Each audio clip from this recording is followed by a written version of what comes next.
Hey guys, how are you? Um,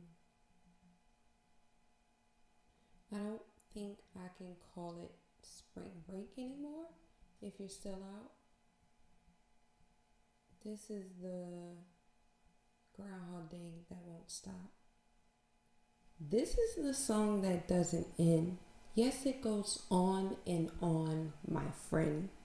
Some people started singing it not knowing what it was, and they'll continue singing it forever just because this is the song that doesn't end.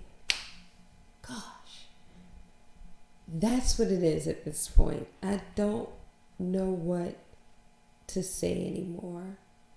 But I'm not talking about, the kind of revamp that the world seems to be in. I'm more so talking about the climate that we seem to be in when it comes to race relations. It's no other way to put that. I've been sitting here thinking for a long time. Maybe I should say it like this because that's the easiest way to put it. Maybe I should say it like that because then I won't necessarily offend anybody.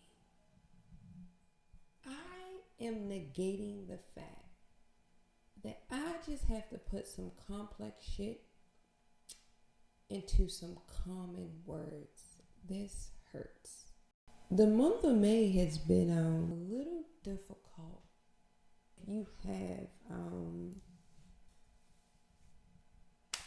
darker colored skin. I could have easily parlayed this issue and talked about it into the impacts of collective representation, or even the conditioning of us getting used to seeing people of color and marginalized people being abused on camera, on film. I even could have took the abstract viewpoint of let's talk about the way that we all are collectively engaging with this issue. And in trying to develop a video for you guys along those veins, I kept getting stuck because I kept trying to make something prettier than what it is. This just hurts. It just hurts. I've been sitting around trying not to be engrossed in the death of George Floyd, but finding myself not being able to avoid it. And then finding myself not being able to not talk about it. And then finding this man that I don't know, but I seem to know a lot about now. This stranger who I'm very familiar with. I'm finding his name coming up in a lot of conversations that I'm having, just with regular people that I regularly talk to. And it's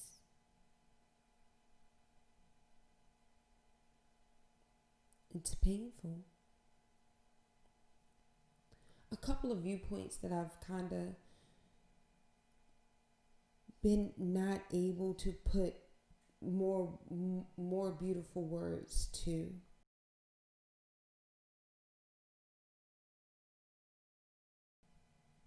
The first one is hearing men who I care about,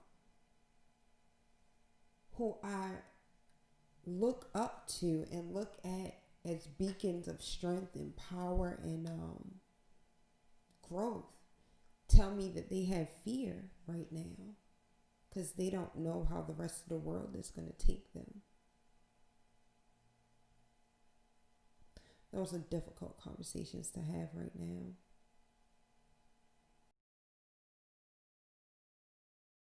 Or the viewpoint of my friends who aren't of color or marginalization, who don't really know what to say. And that's a difficult conversation to have because I can't explain what I'm feeling. It's kind of one of those you know it when you feel it type of things. The one thing that baffles me the most about all of this is the amount of anger from all sides of the equation that's coming out. But anger is a definitive part of the grieving process. And I think we all as humans are grieving. We're grieving the injustice that we continuously finding ourselves subjected to. Yes, it's a race issue. On a bigger meta scale, anybody can fall subject to the things that we're seeing being subjected to, people that we can relegate as nothingness or lesser than, or I don't know, but whatever it is, it's something that makes it okay for even just a small group of people to go, well, I need to hear more. I've never been in a position to see something die and need it more than to know that it no longer lives. I struggled to bring you guys anything today as I watched friends from Louisville and Atlanta and in Baltimore protest the way that I used to see in history documentaries that I used to enjoy as a child. This can't be life.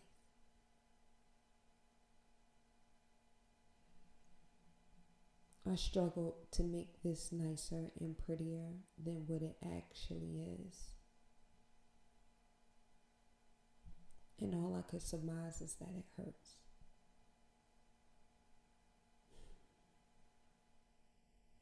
I know it hurts right now, but it won't hurt forever. And I'm hopeful. With this, with race relations in the country that I think we are capable of moving towards. Whether we're actively doing it right now is a whole nother conversation for a whole nother day. But I think we're capable. I think we're capable of achieving the understanding that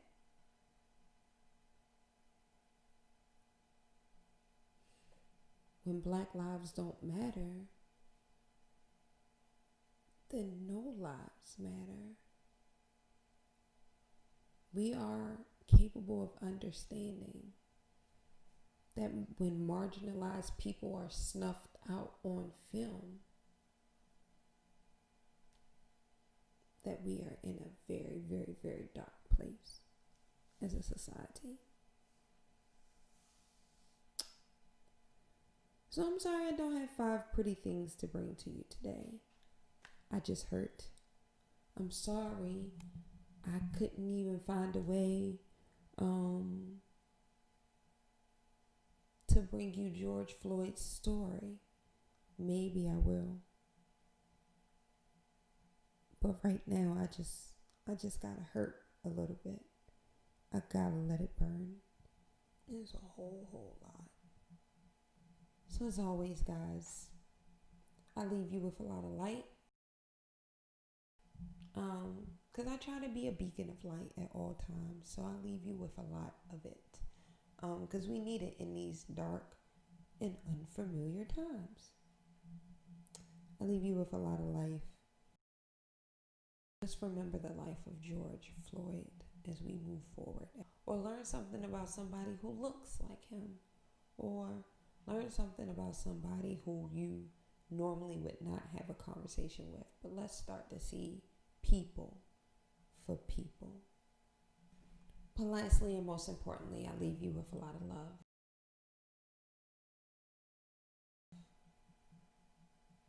Because we need it. And I'm always, always, always, always, always going to shower everyone I can.